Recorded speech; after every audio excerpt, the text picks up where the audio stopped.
ஒரு குழந்தைய பெத்து வளர்த்த அப்பாவே அந்த குழந்தைய பார்த்து ஐயோ இது அரக்கனா மாறிடுச்சேன்னு பயந்தா எப்படி இருக்கும்? அதே நிலைமை தான் இன்னைக்கு ஏஐயின் தந்தை என்று அழைக்கப்படும் ஜெஃப்ரி ஹிண்டனுக்கு வந்திருக்கு. யாருப்பா இவரு? இவர் தான் ஜெஃப்ரி ஹிண்டன். இன்னைக்கு நாம பயன்படுத்துற சாட் ஜிபிடி, கூகுள் ஜெமினை எல்லாம் உருவாக காரணமான டீப் லேர்னிங் தொழில்நுட்பத்தோட ஆணிவேர் இவர் தான்.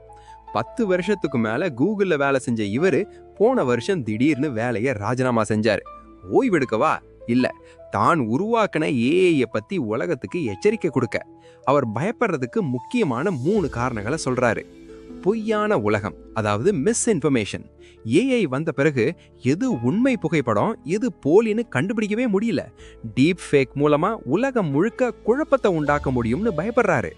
மனிதனை மிஞ்சும் அறிவு, அதாவது சூப்பர் இன்டெலிஜென்ஸ். நாம நினைச்சதை விட வேகமா ஏஐ கத்துக்குது.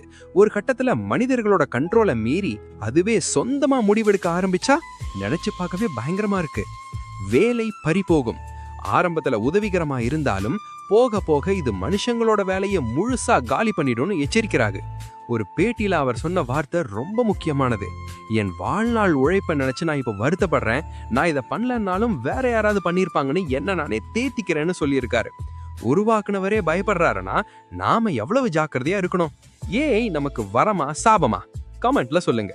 இதே மாதிரி டெக் நியூஸுக்கு எக்ஸ்ப்ளோர் பியாண்ட் சேனலை சப்ஸ்கிரைப் பண்ணுங்க. வீடியோ பிடிச்சிருந்தா ஒரு லைக் கொடுங்க.